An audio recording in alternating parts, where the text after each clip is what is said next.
आज का ये एपिसोड शुरू करने से पहले एक छोटी सी बात। क्या आप भी अपना पॉडकास्ट बनाने की सोच रहे हैं? तो एंकर ट्राई कीजिए। ये पॉडकास्ट बनाने का सबसे आसान तरीका है। नंबर 1, ये फ्री है। नंबर 2, इसमें कई सारे ऐसे टूल्स हैं जो आपको अपने फोन और कंप्यूटर पर रिकॉर्ड और एडिट करने की फैसिलिटी देते हैं। नंबर 3, आप अपने पॉडकास्ट को डिस्ट्रीब्यूट भी कर सकते हैं, जिससे इसे स्पॉटिफाई और दूसरे प्लेटफॉर्म पर सुना जा सके। तो डाउनलोड कीजिए फ्री एंकर ऐप या विजिट कीजिए anchor.fm पर अपना पॉडकास्ट स्टार्ट करने के लिए। ये तो थी एक छोटी सी जानकारी, और अब शुरू करते हैं एपिसोड का सिलसिला। तो आज के एपिसोड में लीजिए सुनिए सूर्यकांत त्रिपाठी निराला के लिखे उपन्यास अप्सरा का भाग 20 मेरी यानी समीर गोस्वामी की आवाज में। दूसरा स्टेशन वहां से 5-6 कोस पड़ता था। रात को 1:30-2 बजे के करीब गाड़ी पहुंची। तारा ने रास्ते से ही कनक को घूंघट से अच्छी तरह छिपा रखा था। स्टेशन के पास एक बगल गाड़ी खड़ी कर दी गई। चंदन टिकट खरीदने और आवश्यक बातें जानने के लिए स्टेशन चला गया। राजकुमार से वहीं रहने के लिए कह गया। गाड़ी रात 4 के करीब आती थी। चंदन ने स्टेशन मास्टर से पूछा तो मालूम हुआ कि सेकंड क्लास डब्बा मिल सकता है। चंदन भाभी के पास लौटकर समझाने लगा कि फर्स्ट क्लास टिकट खरीदने की अपेक्षा उसके विचार से एक सेकंड क्लास छोटा डब्बा रिजर्व करा लेने से सुविधा ज्यादा होगी। दूसरे, कीमत में भी कमी रहेगी। तारा सहमत हो गई। चंदन ने 100 रुपये तारा से और ले लिए। रास्ते भर कनक के संबंध में कोई बातचीत नहीं हुई। चंदन ने सबको सिखला दिया था कि कोई इस विषय पर किसी प्रकार का जिक्र न छेड़े। हरपाल सिंह के आदमी स्टेशन से दूर उसके लौटने की प्रतीक्षा कर रहे थे। चंदन सोच रहा था स्त्रियों को वेटिंग रूम में ले जाकर रखे या गाड़ी आने पर चढ़ावे। हरपाल सिंह फुर्सत पा टहलता हुआ स्टेशन की तरफ चला गया। चंदन डब्बा रिजर्व कराने लगा। राजकुमार को तारा ने अपने पास बैठा लिया। कुछ देर बाद शंका से अगल बगल देख दाख सीना तानता हुआ हरपाल सिंह लौटा। तारा से कहा, यहां तो बड़ा खतरा है बहन, संभल कर जाना। लोग लगे हैं, सबकी बातचीत सुनते हैं और बड़ी जांच हो रही है। राज्य के कई सिपाही भी हैं। राजकुमार की आंखों से ज्वाला निकलने लगी, पर संभल कर रह गया। तारा घबरा कर राजकुमार की तरफ देखने लगी। कनक भी तेज निगाह से राजकुमार को देख रही थी। स्टेशन की बत्तियों के प्रकाश से घूंघट के भीतर उसकी चमकती हुई आंखें झलक रही थीं। कुल मुखाकृति जाहिर हो रही थी। तारा ने एक सांस लेकर हरपाल सिंह से कहा, भैया, छोटे बाबू को बुला तो लाओ। स्टेशन बड़ा था, बगल में डब्बे लगे थे, कई कर्मचारी थे। चंदन का काम हो गया था। वो हरपाल सिंह को रास्ते में ही मिल गया। उनके पास आने पर तारा शंकित दबे हुए स्वर से स्टेशन के वायुमंडल का हाल, अवश्यंभावी विपत्ति से घबराई हुई कहने लगी। चंदन थोड़ी देर सोचता रहा, फिर हरपाल सिंह से कहा, भैया तुम चले जाओ। भेद अगर खुल गया और तुम साथ रहे तो तुम्हारे लिए बहुत बुरा होगा। हरपाल सिंह की भौहें तन गईं, निगाह बदल गई। कहा, भैया हे, जान का ख्याल करते तो आपका साथ न देते। आपकी इच्छा होए तो हिय लाठी। चंदन ने उतावली से रोक लिया। इधर उधर देखकर धीरे से कहा, ये सब हमें मालूम है भैया, तुम्हारे कहने से पहले ही। पर अब ज्यादा बहस इस पर ठीक नहीं। तुम चले जाओ, हम आराम कमरे में जाते हैं। गाड़ी आती ही है, और हमारे साथ तुम स्टेशन पर रहोगे तो देखकर लोग शक कर सकते हैं। हाँ, ये तो ठीक है। बात हरपाल सिंह को जंच गई। उसे विदा करने के लिए तारा उठकर खड़ी हो गई। सामान पहले ही गाड़ी से उतार कर नीचे रख लिया गया था। हरपाल सिंह ने बैल नह दिए और तारा के चरण छुए। तारा खड़ी रही। कनक के दिल में भी हरपाल के प्रति इज्जत पैदा हो गई थी। तारा के साथ ही वो भी उठकर खड़ी हो गई थी। उसका खड़ा होना हरपाल सिंह को बहुत अच्छा लगा। इस सभ्यता से उसके वीर हृदय को एक प्रकार की शांति मिली। तारा उसके पुरस्कार की बात सोचकर भी कुछ ठीक न कर सकी। एकाएक सरस्वती के दिए हुए शब्दों की तरह उसे एक पुरस्कार सूझा। भैया जरा रुक जाओ, जिसके लिए ये सब हो रहा है उसे अच्छी तरह देख लो। ये कह उसने कनक का घूंघट उलट दिया। वीर हरपाल सिंह की दृष्टि में जरा देर के लिए विस्मय देख पड़ा। फिर न जाने क्या सोचकर उसने गर्दन झुका ली और अपनी गाड़ी पर बैठ गया। फिर उस तरफ उसने नहीं देखा। धीरे धीरे सड़क से गाड़ी ले चला। राजकुमार और चंदन 50 कदम तक बढ़कर उसे छोड़ने गए। लौटकर राजकुमार को वे ही कीमती कपड़े जो कनक के यहां उसे मिले थे पहनाकर खुद भी इच्छानुसार दूसरी पोशाक बदलकर चंदन स्टेशन कुली बुलाने गया। तारा से कह गया जरूरत पड़ने पर वो कनक को अपनी देवरानी कहेगी, बाकी परिचय वो दे लेगा। आगे आगे सामान लिए हुए 3 कुली, उनके पीछे चंदन, बीच में दोनों स्त्रियां, सबसे पीछे राजकुमार अपना सुरक्षित व्यूह बनाकर स्टेशन चले। कनक अवगुंठित, तारा तारा की तरह खुली हुई, पर बारीक विचार रखने वाले देखकर ही समझ सकते थे उन दोनों में कौन अवगुंठित और कौन खुली हुई थी। कनक सब अंगों से ढकी होने पर भी कहीं से भी झुकी हुई न थी, बिल्कुल सीधी, जैसे अपनी रेखा और पदक्षेप से ही अपना खुला हुआ जीवन सूचित कर रही हो। उधर तारा की तमाम झुकी मानसिक वृत्तियां उसके अनवगुंठित रहने पर भी आत्मावरोध का हाल बयान कर रही थीं। नौकर ने जनाने के आराम कमरे का द्वार खोल दिया। तारा कनक को लेकर भीतर चली गई। बाहर 2 कुर्सियां डलवा बुक स्टॉल से 2 अंग्रेजी उपन्यास खरीदकर दोनों मित्र बैठकर पढ़ने लगे। लोग चक्कर लगाते हुए आते, देखकर चले जाते। कुंवर साहब के आदमी भी कई बार आए, देर तक देखकर चले गए। जिस पखावजिए ने कनक को भगाया था, चंदन अपनी स्थिति द्वारा उससे बहुत दूर, बहुत ऊंचे संदेह से परे था। किसी को शक होने पर वो अपने शक पर ही शक करता। राजकुमार किताब कम पढ़ रहा था, अपने को ज्यादा। वो जितना ही कनक से भागता, चंदन और तारा उतना ही उसका पीछा करते। कनक अपनी जगह पर खड़ी रह जाती। उसकी दृष्टि में उसके लिए कोई प्रार्थना नहीं थी, कोई शाप भी नहीं था। जैसे वो केवल राजकुमार के इस अभिनय को खुले हृदय की आंखों से देखने वाली हो। ये राजकुमार की ओर चोट करता था। स्वीकार करते हुए उसका जैसे तमाम बल ही नष्ट हो जाता था। राजकुमार की तमाम दुर्बलताओं को अपने उस समय के स्वभाव के तीखेपन और तेजी से आकर्षित कर चंदन लोगों को अपनी तरफ मोड़ लेता था। वो भी कुछ पढ़ नहीं रहा था, पर राजकुमार जितनी हद तक मनोराज्य में था, उतनी ही हद तक चंदन बाहरी दुनिया में, अपनी तमाम वृत्तियों को सतर्क किए हुए जैसे आकस्मिक आक्रमण को तत्काल रोकने के लिए तैयार हो। पन्ने केवल दिखावे के लिए उलटता था और इतनी जल्दबाजी थी कि लोग उसी की तरफ आकृष्ट होते थे। चंदन का 16वां आने बाहरी आडंबर था। राजकुमार का बाह ज्ञान साहित्य उस पर आक्रमण करने, पूछताछ करने का मौका देता था, पर चंदन से लोगों में भय और संभ्रम पैदा हो जाता था।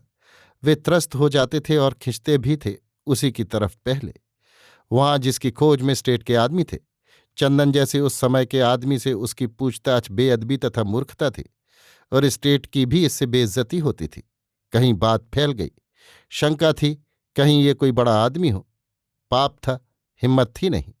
लोग आते और लौट जाते। चंदन समझता था, इसलिए ये और गंभीर होता रहा। गाड़ी का वक्त आ गया। लोग प्लेटफॉर्म पर जमने लगे। चंदन की गाड़ी दूसरी लाइन पर लाकर लगा दी गई। सिग्नल गिर गया। देखते देखते गाड़ी भी आ गई। स्टेशन मास्टर ने गाड़ी कटवा कर चंदन के सामने ही वो डिब्बा लगवा दिया और फिर बड़े अदब से आकर चंदन को सूचना दी। एक 10 रुपये का नोट निकालकर चंदन ने स्टेशन मास्टर को पुरस्कृत किया। स्टेशन मास्टर प्रसन्न हो गए। खड़े खड़े पुलिस के 2 सिपाही देख रहे थे। सामने आ सलामी दी। 2-2 रुपये चंदन ने उन्हें भी दिए।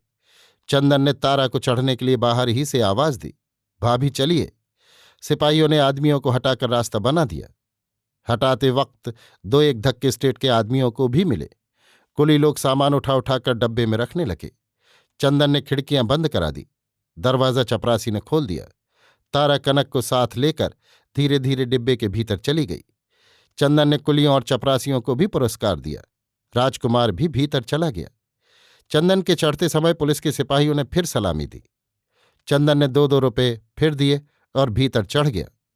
पुलिस के सिपाहियों ने अपनी मुस्तैदी दिखाकर चलते चलते प्रसन्न कर जाने के विचार से, क्या देखते हो, हटो यहां से, कह कहाकर सामने के लोगों को 2-4 धक्के और लगा दिए। प्रायः सब लोग स्टेट ही के खुफिया विभाग के थे। गाड़ी चल दी। कनक ने आप ही आप घूंघट उठा दिया। विगत प्रसंग पर बातें होती रहीं। चारों ने खुलकर एक दूसरे की बातें की। जो कुछ भी राजकुमार को अविदित था मालूम हो गया। कनक के अंदर अब किसी प्रकार का उत्साह नहीं रह गया था। वो जो कुछ कहती थी सिर्फ कहना था, इसलिए उसके स्वर में किसी प्रकार का अभियोग न था, कोई आकांक्षा न थी। राजकुमार के पिछले भावों से उसके मर्मस्थल पर चोट लग चुकी थी। जितनी ही बातें होती, राजकुमार उतना ही दबता जाता था। तारा ने फिर आग्रह विवाह आदि के लिए नहीं किया। चंदन भी दो एक बार उसे दोष देकर चुप रह गया। हाँ, कुछ देर तक मनोवैज्ञानिक बातचीत की थी, जिससे राजकुमार को भी अपनी त्रुटि मालूम हो रही थी। पर कनक ने इधर जिस तेजी से संबंध रहित की तरह बिल्कुल खुली हुई बातचीत की, इससे चंदन के प्रसंग पर अत्यंत संकोच और हेठी के कारण राजकुमार हार कर भी विवाह की बात स्वीकृत नहीं कर रहा था। उस समय कनक को जो कुछ आनंद मिला था, वो केवल चंदन की बातचीत से। नाराज थी कि उसके इस प्रसंग का इतना बढ़ाव किया जा रहा है। सत्य प्राप्ति के बाद जैसे सत्य की बहस केवल तकरार होती है, हृदय शून्य ये तमाम बातें कनक को वैसी ही लग रही थी। राजकुमार के प्रति तारा के हृदय में अनादर था और कनक के हृदय में दुराव। चारों एक एक बेंच पर बैठे थे। तारा थक रही थी, लेट रही। चंदन ने स्टेशन पर और यहां जितनी शक्ति खर्च की थी, उसके लिए विश्राम करना आवश्यक हो रहा था। वो भी लेट रहा। हवा नहीं लग रही थी, इसलिए उठकर झरोखे खोलकर फिर लेट रहा। राजकुमार बैठा हुआ सोच रहा था। कनक बैठी हुई अपने भविष्य की कल्पना कर रही थी, जहां केवल भावना ही भावना थी, सार्थक शब्द जाल कोई नहीं। बड़ी देर हो गई। गाड़ी पूरी रफ्तार से चली जा रही थी। उठकर चंदन की किताब उठाकर कनक पढ़ने लगी। तारा और चंदन सो गए। राजकुमार अपने गत जीवन के चित्रों को देख रहा था। कुछ संस्मरण लिखने के लिए पॉकेट से नोटबुक निकालकर लिखने लगा। एक विचित्र अनुभव हुआ, जैसे उसकी तमाम देह बंधी हुई खिंची जा रही हो कनक की तरफ। हर अंग उसके उसी अंग से बंधा हुआ। जोर लगाना चाहा, पर जैसे कोई शक्ति ही न हो। इच्छा का वाष्प जैसे शरीर के शत छिद्रों से निकल जाता है। केवल उसका निष्क्रिय अहं ज्ञान और निष्क्रिय शरीर रह जाता है, जैसे केवल प्रतिघात करते रहने के लिए, कुछ सृष्टि करने के लिए नहीं। इसके बाद ही उसका शरीर कांपने लगा। ऐसी दशा उसकी कभी नहीं हुई। उसने अपने को संभालने की बड़ी चेष्टा की, पर संस्कारों के शरीर पर उसके नए प्रयत्न चल नहीं रहे थे। जैसे उसका श्रेय जो कुछ था, कनक ने ले लिया हो, जो उसी का हो गया था। वो जिसे अपना समझता था, जिसके दान में उसे संकोच था, जैसे उसी के पास रह गया हो और उसकी वश्यता से अलग। अपनी तमाम रचनाओं की ऐसी विशृंखल अवस्था देख वो हताश हो गया। आंखों में आंसू आ गए। चेष्टा विकृत हो गई। तारा और चंदन सो रहे थे। कनक राजकुमार को देख रही थी। अब तक वो मन से उससे पूर्णतया अलग थी। राजकुमार के साथ जिन जिन भावनाओं के साथ वो लिपटी थी, उन सबको बैठी हुई अपनी तरफ खींच रही थी।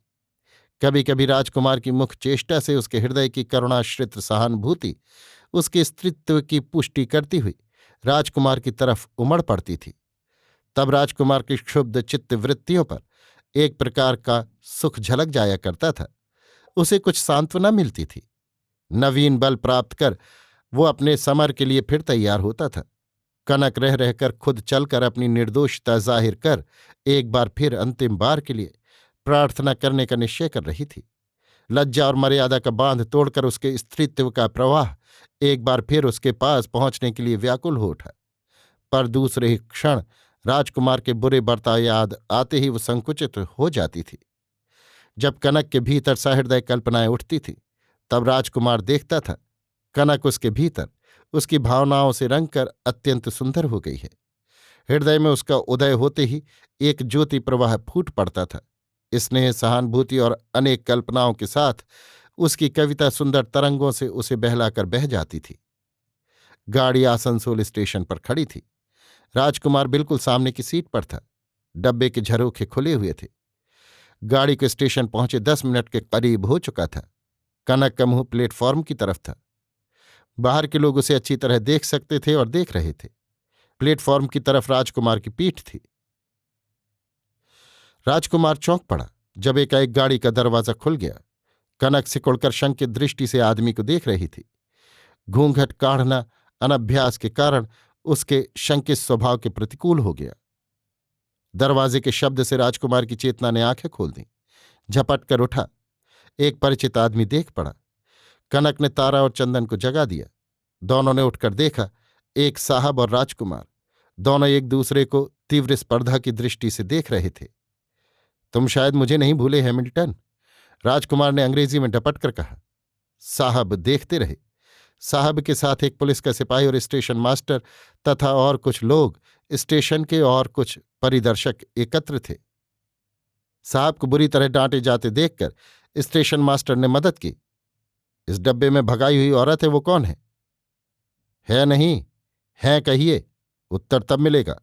आप कौन है जिन्हें उत्तर देना है? राजकुमार ने तेज स्वर से पूछा। मेरी टोपी बतला रही है, स्टेशन मास्टर ने आंखें निकाल कर कहा। मैं आपको आदमी तब कहूंगा जब जरूरत के वक्त आप कहें कि एक रिजर्व सेकंड क्लास के यात्री को आपने कौन है कहा था। स्टेशन मास्टर का चेहरा उतर गया। तब कांस्टेबल ने हिम्मत की। आपके साथ वो कौन बैठी हुई है? मेरी स्त्री, भावज और भाई। स्टेशन मास्टर ने साहब को अंग्रेजी में समझा दिया। साहब ने 2 बार आंखें झुकाए हुए सिर हिलाया, फिर अपनी सीट की तरफ चल दिए। और लोग भी पीछे पीछे चले। दरवाजा बंद करते हुए सुनाकर राजकुमार ने कहा, कावर्ड्स, यानी डरपोक सब। गाड़ी चल दी।